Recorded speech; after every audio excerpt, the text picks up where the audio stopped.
Hi guys! Susulat lang natin to ha. So si CJ, narit na siya. Sana mapanood to ni CJ.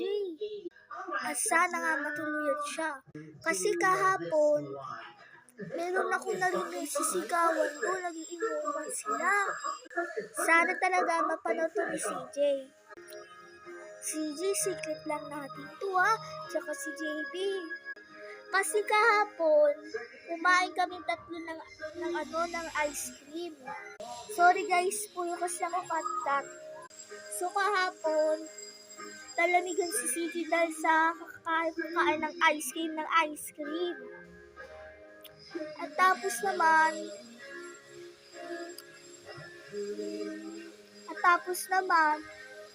naman dinala namin siya sa ospital. Tapos naman, na-rip na siya guys. Kaya nawalan siya ng malay. Content be like lang to guys.